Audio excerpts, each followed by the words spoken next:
Hi friends, இப்போ உருளைக்கிழங்கு French fry செய்யலாம் ஃப்ரெண்ட்ஸ். இதுக்கு தோலை சீவிடலாம். தண்ணி லைட்டாக தான் சுடணும். இதில் உப்பு ஆட் பண்ணிக்கலாம், கல் உப்பு ஆட் பண்ணிக்கலாம். இப்போ அதை தோலை சீவிட்டு நம்ம நீட்டாக கட் பண்ணிக்கலாம். இந்த தண்ணி இந்த அளவுக்கு சுட்டால் போதும். இதில் உப்பு ஆட் பண்ணிக்கோங்க. இது கரெக்டாக நம்ம கட் பண்ணிக்கலாம்.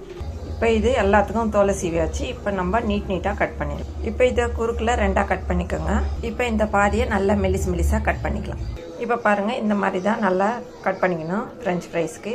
இது 10 நிமிஷத்தில் ரெடி பண்ணிடலாம். ஈஸியாக இருக்கும். பசங்களுக்கு செஞ்சு கொடுங்க. இதே மாதிரி கஷ்டமே இருக்காது. இந்த ஃப்ரெஞ்ச் ஃப்ரைஸு டக்குன்னு செஞ்சு முடிச்சிடலாம். இப்போ நம்ம இதை வார்ம் வாட்டரில் ஆட் பண்ணிடலாம். நம்ம அந்த சுடுதண்ணியில் உப்பு போட்டு வச்சுக்கலாம். கதன்னு தான் இருக்கணும், ரொம்ப கொதிக்கக்கூடாது. இது எல்லாத்தையும் போட்டுடலாம். எல்லா உருளைக்கிழங்கும் இதே மாதிரி கட் பண்ணி இதில் ஆட் பண்ணிடலாம். இப்போ எல்லாத்தையும் நம்ம நீட்டாக கட் பண்ணியாச்சு. இது ஒரு 5 நிமிஷம் இந்த உப்பு தண்ணியில் ஊற வச்சுட்டு ட்ரை கிளாத்தில் இந்த இதெல்லாம் தண்ணிலாம் இழுத்தணும்.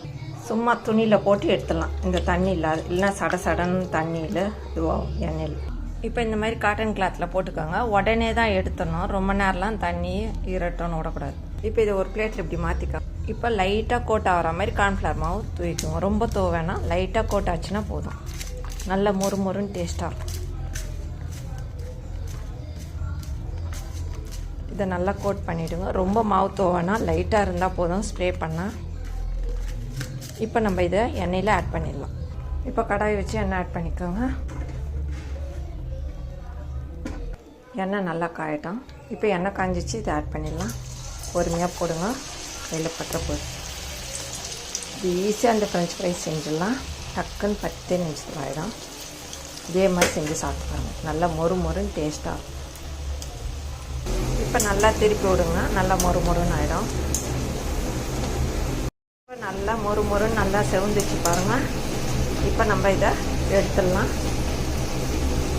அது பாருங்கள், நல்லா செவந்து நல்லா மொறுன்னு சவுண்ட் கேட்குது.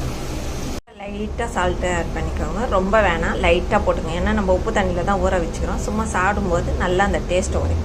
இப்போ சில்லி பவுடர் ஆட் பண்ணிக்கோங்க. லைட்டாக ஸ்ப்ரே பண்ணுங்க, ரொம்ப வேணாம். செம்ம டேஸ்ட்டாக இருக்கும். இது பசங்களாம் விரும்பி சாப்பிடுவாங்க. இந்த லீவ் செஞ்சு கொடுங்க. இதுக்கு மயோனைஸ் இருந்தால் வச்சுக்கோங்க தொட்டு சாப்பிட்றதுக்கு. இல்லைனாலும் அப்படியே சாப்பிட்டு பாருங்கள். செம்ம டேஸ்ட்டாக இருக்கும். செம்ம சூப்பராக கூட்டுறேன். இதே மாதிரி செஞ்சு சாப்பிடுவோம். இந்த வீடியோ பிடிச்சிருந்தால் லைக் பண்ணுங்கள், ஷேர் பண்ணுங்கள், சப்ஸ்கிரைப் பண்ணுங்கள் ஃப்ரெண்ட்ஸ். Tata, by by. மீண்டும் அடுத்த வீடியோ சந்திப்போம்.